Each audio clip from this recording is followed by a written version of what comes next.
ჯამათ იმ დღეს ბევრი ვილაპარაკე გრიგოლი ღვთისმეტყველზე, რაღაცეებზე, მამარდაშვილზე, დიშერ ჭელიძეზე და მთელი ამბები და რაღაცეები და რუღაცეები.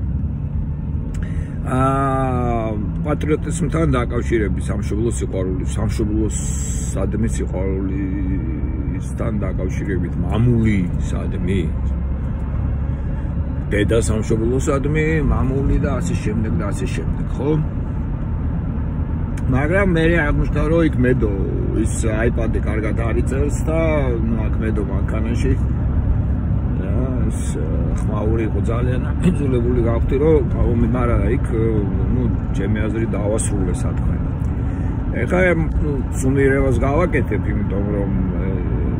რაღაცა მომენტში წამომიარა ეხლა მე რომ ეს რაღაც ამაზე გავჩერებული ყავი და მე დამავიწყდება მთლიანად და მოვაგდება და იყოს ბარე მეც მაინც ვერაფერს ვერ ვაკეთებ და რაღაცას არიან მსმენელები ხოლმე რა. არ დაგავიწყდეთ ჩქარზე რო ჩართოთ.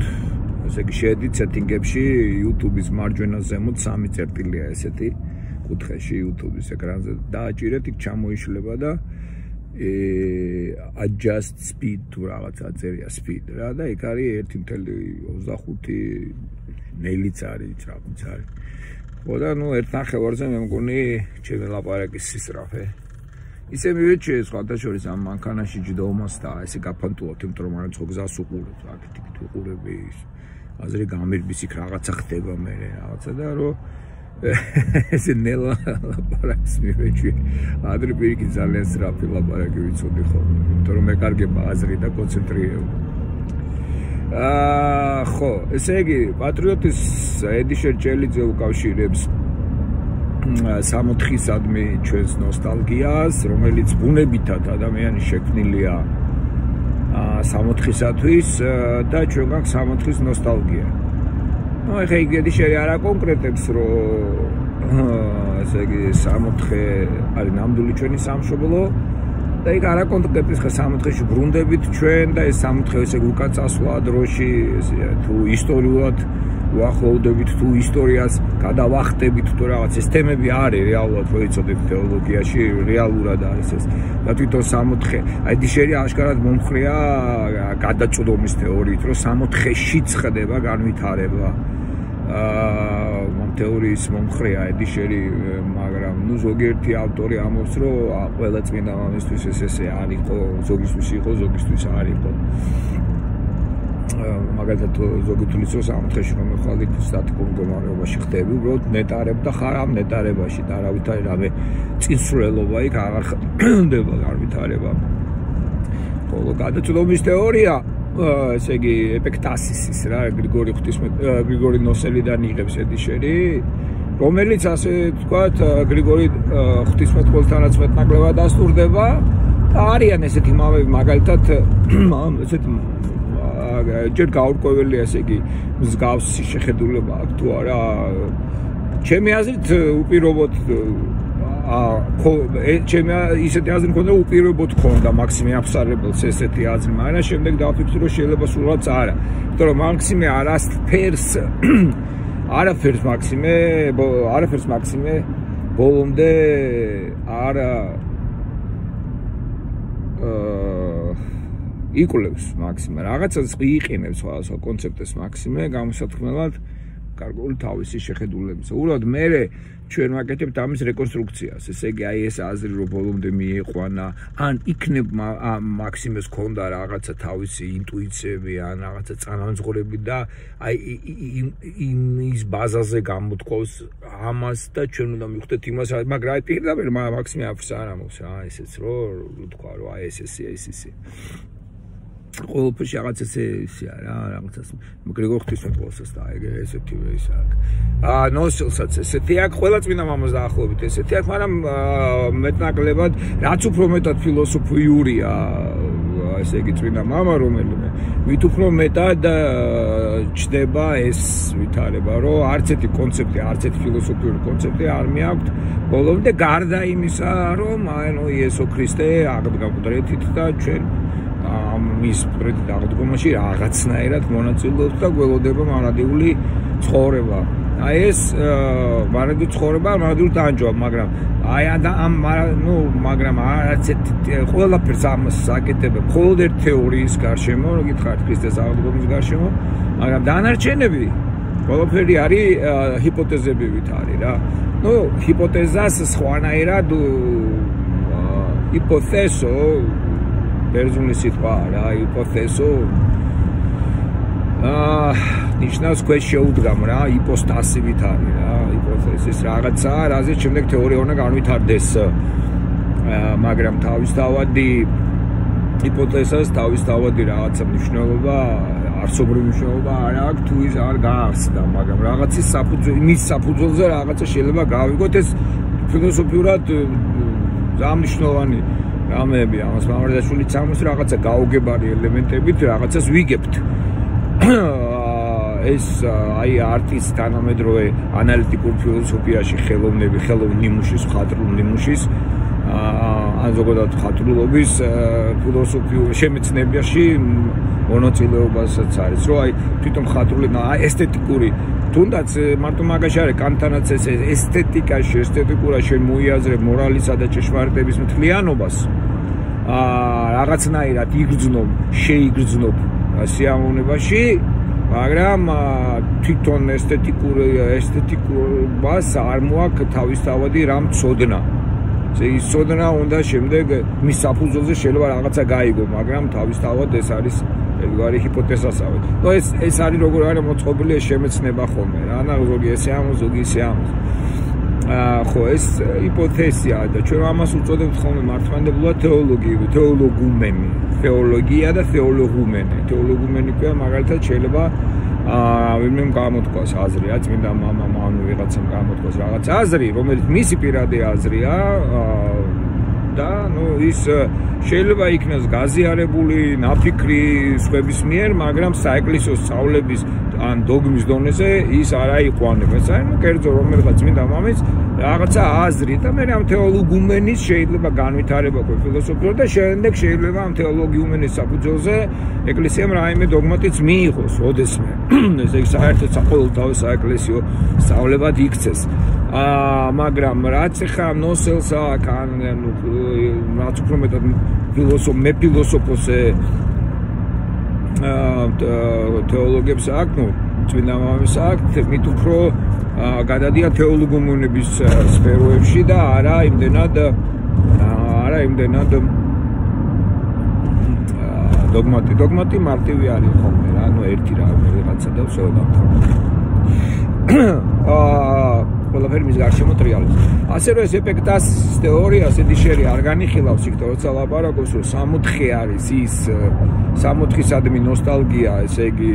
სევდა რაც გვაქვს, ეს განაპირობებს სამშობლოს სიყვარულს, მაგრამ თუ ამაში აჯვარებ მე ედიშერის ასე ვთქვათ ეპექტასის ესე გადაწყვეტის მუდმივი განვითარების იპოთეზას, მაშინ შეგვიძლია მივიღოთ, რომ ისტორიაში წხდება ერთგვარი განვითარება და გადაწყვეტა წინ მავალი სამოთხისადმი, არა უკან მავალი, არამედ წინ მავალი, აი სამოთხე რომელიც შენს უკან არის, მაგრამ სამოთხის უკან ღმერთია ასე ვთქვათ და ის შუქს ისვრის და სამოთხის პერსპექტივა გეშლება შენ წინ რა, წამოდგა უკან რომ არის რა ფილმი რა, იქ არის ხო ლენტა ფილმში მისი რაღაც აპარატი და წინ ეკრანზე გეშლება დიდად და იქ ხდება მოვლენები და შენ იმისკენ მიდიხარ რა და მუდამ უახლოვდები ამ სამოთხეს და ეს სამოთხეს აი შესაბამისად პერსპექტივა მისი იშლება, დეტალები ვლინდება. ესე იგი იქ იმაში ფილმში ის ჩადებულია ერთგვარად პოტენციის სახით და შემდეგ ეკრანზე იშლება. თუმცა ეპექტასის თეორია გეუბნება, რომ აი შენ ისეთი მონაწილე, აი როგორც ახლა არის რა, შენ ისეთი აი განსაკუთრებით სერიალებში შეიძლება გაჩნდეს, ხო, შესაძლოა იმის მიხედვით არის სერიალი ხოლმე განვითარებადი, რამის მიხედვითაც კვლევები შეატყობენ, ესე იგი მაყურებელს რა მოსწონს ამ სერიალში. რომელიღაცა გმირი არ მოწონს იმას მოაშორებენ, რომელიღაც ახალ გმირს შემოიყვანენ, რომელიც მოეწონება და იმის მიხედვით იწერება სცენარი. ესე იგი work in progress-ი არის რა, ესე იგი პროგრესის დროს მუშაობა და დაახლოებით ესეთი რამეა სამოთხეს, რომელიც თავიდან დაწყებულია რაღაცა ფილმის სიუჟეტი, რაღაცები და შემდეგ ადამიანი ამაში უკვე თავისი ინტერესი და უნარით მონაწილეობს და შესაბამისად იცვლება ფილმი და მისი 64-ის, ასე ვთქვათ, 64-ის შინაარსი იგივეა, მაგალითად, მაგრამ ის მის ვარირებს, მდიდრდება, ყალიბდება, გააჩნია ხო. შეიძლება ძალიან მაგარი ჩანაფერი გქონდეს რეჟისორს და ძალიან მდიდარი და კარგი იყოს, მაგრამ აუდიტორიამ არ იყოს მზად რა, მაგალითად საქართველოში რო გავუშვა ამერიკული სერიალი შეიძლება არ მეიყო, მაგრამ თუ გავუშვებ თურქულ სერიალს მიიღებს რა, ეს არ ნიშნავს რომ ხა თურქული სერიალი ჯობია თავისთავად, ხო, ამერიკულ სერიალს უბრალოდ ის რაღაც ინტელექტუალური იყოს და ხა იარსახლისი ქალი, რომელიც ამ ფილმს უყურებს და თან იქ რეცხავს და თან წვინდავს რაღაცას, ხა იმას იქ ინტელექტუალური ისინი არ ჭირდება რა, ასე იგი მოთხოვნის მიხედვით არის და ვინა საქმიანობას აზარმავს. ასე რომ ედიშერის პერსპექტივა ცუდი არ არის, რასაც ედიშერი აყენებს, მაგრამ ედიშერის ზუსტად აინწმინდა მამების კვალს მისდევს, მისი ეს განმარტება ძალიან წმინდა მამისეული განმარტება არის. შეიძლება წმინდა მამების მსგავსი რამე არ უთქვათ პირდაპირ, მაგრამ ედიშერი ბაზირებს წმინდა მამების თეოლოგიაზე, თითქმის მათი ცნობიერებით არის გამსჭვალდული და როდესაც რამეს მეტყველებს ხოლმე აი ამ თემაზე, აი წმინდა მამა ამას ითხოვდა რა, შეგიძლიათ მე მაგალითად ესეთი შტაბშტილება მაქვს ხოლმე, რომ როდესაც ის რაღაცას ლაპარაკობს რომ თემატურად რომელიც არ ემთხვევა წმინდა მამათა ინტერესს, ესე იგი მამებს ეგეთი რამე არ უთქვათ, უბრალოდ იმდენად ისე ლაპარაკობს და ისე გამოთქვავს და ისე ამბობს და იმას ამბობს, რომ შეგიძლია ენდო რომ აი ამას ითხოვდა ამ თემაზე წმინდა მამა, აი ის რა რომელიც განსაკუთრებით ის პირველი 1000 წლეულის მერეებს არ იცნობს და არც არის და იცნობს, მაგრამ ხდება რომ ინტუიციით რომ მნიშვნელოვანი თან პედაგოგია და იცის რომ თან ქართულ წყაროებში ეს მეორე 1000 წლეულის მამები არ აქვს პალამა და ეგენი ნათარგმნი არ არის ქართულად, ასე რომ ედიშერი ტრიალებს პირველ 1000 წლეულში და რაც არის კიდეც მთავარი ხა პალამას და იმას დიდი არაფერი არ შეუძენიათ განსაკუთრებული რამ რაც მაგალითად დიდად დააკლდება თუ არ ეწოდინება თანამედროვე ქრისტიანს. აი პირველი წმინდა მამების ის ნამდვილად დააკლდება თუ არ ეწოდინება. ეს არის სწორი, ესე იგი წარმოგიდგენთ. ესე იგი ედიშერი ამბობს რომ სამშობლოსადმი ეს სიყვარული ნოსტალგია ეს არის ჩვენი ბუნებითი მდგომარეობა. ესე იგი ბუნებითი ჩვენი მდგომარეობა რომ გვიყვარდეს დედა, გვიყვარდეს მამა, გვიყვარდეს ოჯახის წევრები და ასე შემდეგ. ეს ჩვენი ბუნებითი მდგომარეობა, იმიტომ რომ ადამიანი მაინც არის ასე ვთქვათ მგელივით ხროვის არსება, ამიტომ ბაი როგორც ძაღლს ბუნებითად უყვარდება თავისი პატრონი იმის გამო რომ ის ბუნებითად არის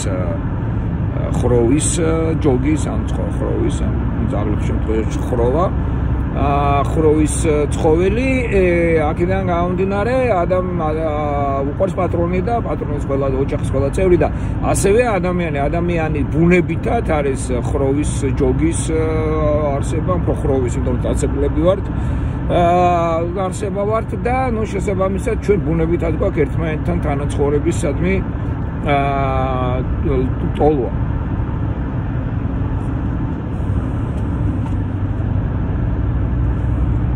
ეს მნიშვნელოვანი ასპექტია ჩემი აზრით და ეს არის ბუნებითი, ესე იგი. ამეც დაახლოებით ესე ვამბობ, მაგრამ ამას ვამატებ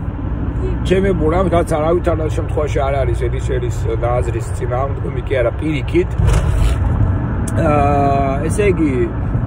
მე ვამბობ, ეს ბუნებითია ჩვენი ტოლვა და სიყვარული და ამ შემთხვევაში მიკერძოებულობა, აი მივე კერძე ეს მხარე დავიჭირე, კერძო არის მხარე, ხო? მივე კერძე, ესე იგი მისი მხარე, მის მხარეს დავდეკ, ესე მიკერძოებულობა სამშვიდობო რომ მხარე ამ შემთხვევაში არა side, არამედ face, აი მხარე, აი მაგალითად ჩვენი მხარე, რაჭის მხარე, მარტო მიმართულება ხო არ არის მხარე, ეს არის ადგილმდება სივრცეცა რაღაც, აი მიკერძოება იქნება იმ სივრცეში რომ, აი ჩვენი მიკერძოებულობა სამშობლოსადმი. როდესაც ჩვენ სამშობლოს განვიხადებ როგორც ერთგვარ სივრცეს მე არ ვიცახი მხოლოდ ეხა ტერიტორიულად, არამედ რაღაც ერთ მენტალურად ტერიტორიულ რაღაც სივრცეს იქ იმ კერძოში, ესე იგი იმ მხარეში ჩვენ ყოფობთ ჩვენი არსებით მიდრეგილი ვართ მისკენ და მიკერძოება ზოგადად თვალღება. მიკერძოება არ არის ზოგადად წყარი თვალღება. ხო, თვალღება, ესე იგი თვალს რო იმაში. ხო და ესე იგი როგორ არის ჩვენ ბავშვობაში პირველ ვიცით ეს ხო ლაკანსაც აქვს რომ ბავშვისთვის ფსიქოლოგიურ გარკვეულ ეტაპზე ბავშვი აღიქვავს სამყაროს და თავისავს მთლიანობაში აი სამყაროდან თავის გამოყოფა ეს არის სარკისებრი ეტაპი ქვია ბავშვის ცნობიერებაში როდესაც დედას აღიქვავს საკუთარი თავის გაგრძელებად ჯერ რა ესე აღიქვავს მაგრამ აი ამ შემდეგ უკვე ამ იწყება ეტაპი გამოყოფის ესე გამოყოფის მე ვარ მე ის არის ის და ეს ეგოს ესე იგი ჩემი მე ეს როგორც განკერძოებული სამ შემთხვევაში კერძოდან ამოგდებული ერთის ეს გრძელდება რაღაც 11 12 13 წლამდე მაგრამ ისიც მე ძირითადად ყალიბდება 5-6 წლის ასაკში ამიტომ არის ლაპარაკი რომ ძალიან 5-6 7 წლის ასაკის ბავშვის ასაკი ყველაზე ესეთი vulnerable არის მოწყვლადია და ამიტომ ჯობია რომ ამ ასაკში სიბლინგი არ გაუჩინო დედმამიშვილი განსაკუთრებით პირველი ჯობია იმიტომ რომ პერიოდში ისინი მტკივნეულოდ აღიქვამეს ისინი არიან ცენტრი და მე როცა ამ ასაკს გადალახავენ უკვე იხსნებიან საზოგადოების მიერ და ნუ ხო ვიცით მე თინეიჯერებს როგორ უყვართ თავისთან როცა თინეიჯერისთვის თავარი ხდება მისი მეგობრების ესე იგი მისი ახალი ხროვის ოჯახური ხროვიდან გამოდის და ახალ ხროვაში შედის მათი აზრია მაინც ეს ხროული მომენტი მაინც ყოველთვის არის ადამიანში ეს მნიშვნელოვანია ძალიან მნიშვნელოვანი ასპექტია ადამიანში ყოველთვის რჩება მაგრამ ნუ რაც უფრო მეტად ვითარდება ეს ეგოობა და ბოლოს თუ როგორ განვითარდება ადამიანი თუ ძალიან ეგოცენტრულად განვითარდა მე უბრალოდ ადამიანი კარგავს საზოგადოების განცდას, მაგრამ არის ადამიანები, რომლებიც ანვითარებენ თავში აი ამ ერთიანობის განცდას და მაშინ ადამიანები უფრო მეტ ჰარმონიას აღწევენ, ამიტომ რომ სიკეთის კეთება ადამიანების ბუნებრივია, სიკეთე არის ესე საზოგადოების მიმართული, შენი ძალისხმევა, რათშიც შენ ხორციელდები ბუნებითად და ქვეცნობიერად. რაც უფრო მეტად ალტურისტურად აკეთებ სიკეთეს ცხოვრების განმავლობაში, მით უფრო მეტად შერიგებული ხდები საკუთარ თავთან, სამყაროსა და ქვეცნობიერად ყოფილი ხდები. ნუ ესე მუშაობს. ხო და პირველად ეს განცდა ერთიანობის, ეს ბავშვური განცდა, იმიტომ რომ ჩვენ რაც უფრო ბავშვობასთან რაც გვაკავშირებს, ხო, იქ მშობლების სიყვარული, ბაბუა, ბებია, ის მთა, ის სოფელი, ის მოსახვევი, ის მეზობელი, ის რაღაც სადარბაზო, ის ყველაფერი რომ იწევს რაღაც საოცარ ახთოვანებას, ან რატო მაგალითად ელბაქიძის დააღმართზე რომ ეხლა წელს რო ვიყავი და ის აღარ არის მოკეწყლული აღარ არის და ასფალტი არ რატო მოქმედებს თბილისელზე თუ რომ ბავშვობის დროს იქ გადიოდით და რაღაც ისე გინა რაციონალურად ეს არ არის შეგვეჭობია მაგრამ უბრალოდ მე რო პროტესტს აწყადებ ჩემი ქალაქი ისეთი ქალაქი აღარ არის რომელიც შეიძლება ეს ახალმოდგენელი უკეთესია მაგრამ ნუ მაინც რაღაცა გენერალური ნოსტალგია ეს იმიტომ რომ იმ რაც უფრო ბავშვი ხარ მით უფრო სამყაროსთან ერთიანობის განცდა ეს ბუნებიდან მოცემული გაქვს და ადამიანი თავისი არსებით სწორედ ამ ბუნებით ერთიანობას ერთვის ელტვის მიელტვის, კარგი ელტვის შეიძლება იყოს განელტვისაც იყოს, არა მიელტვის და მიესწრაფის და ეს თავის მხრივ არის კიდევ ისეთი რამ, რაც საზრეს ცხოვრებას ეს ხშირად ვამბობ, აი დანელიას ფილმში არ დაიდარდოში ბოლოს რომ ბავშვს რო დაინახავს, მოხუცი და ის იქნება შენ ხარ ვენახის ესე იგი ტრადიციის ვენახითან და ასოცირებული ღვინო, ველახთან ეხა ჩვენ შეგვიძლია დავამატოთ ეხა არ მგონა დანელეს ეს ქონდა ღვთისმშობელი, სამშობლო და სამშობლო მე ბავშვები თუნგით რო დარბიან თუ ჩაფით რა, ნუ ღვინის ჭურჭლით რო დარბიან ვენახში, ესე იგი ვენახში იზრდება კიდევ ახალ ესე სიცოცხლე გრძელდება, სამყარო გრძელდება, შენი ერთიანობის განცდა, გადაწყვეტება სიკვდილის მიღმა საზღვრებსაც კი, იმიტომ რომ ადამიანი თუ მოყვარული ხარ შენი სამშობლოზე, შენი შვილების და შენ ბევრი სიყვარულით გაიმდიდრე შენი თავი და ამი გადაწყვეტი მთელ სამყაროს და კაცობრიობას, რაც გაფართოვდა ეს შენი თავიდან ეს ხროვისადმი მიდრეკილება გადაფართოვა მთელ სუფლებს და ეს არის სახარებაში ჩადებული რომ ხდება ეს მეორე თავშია.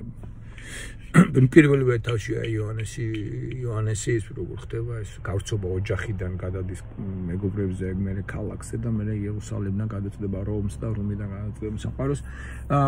რომ ესე და მე ქრისტეში მთელი კაცობრიობა ერთიანდება, ეს ჩადებულია სახარებაში, რომ ჩვენი პოტენცია,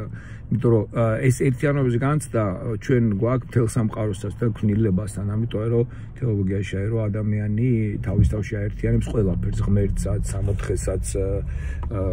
ანგელოზებსაც, ქალსაც, მიწასაც, ცხოველებსაც, ყველაფერს ადამიანია მედიატორი. სამყაროსა და ღმერთს შორის როგორც არის მაგალითად ღვთისმშობელი, როგორც არის თავად იესო და ჩვენ ამის მათ ბუნებაში მონაწილეობთ, ეს მნიშვნელოვანი ასპექტებია მართლმადიდებლურ თეოლოგიაში. და ეს არის სამშობლოს სიყვარული, რომელიც წინ უნდა დაისახოს, ახლა უკან ხო ვილაპარაკე ამის შესახებ, როგორც პროექცირება როგორ ხდება და ამაში ჩვენი ჩართულობა და ეს განზომილებას აძლევს ისტორიასაც, ესე იგი ჩვენ უნდა ვიმუშაოთ ჩვენ სამშობლოზე. ეს განზომილებას აძლევს ჩვენს სიკვდილის შიშას, შუ ადამიანი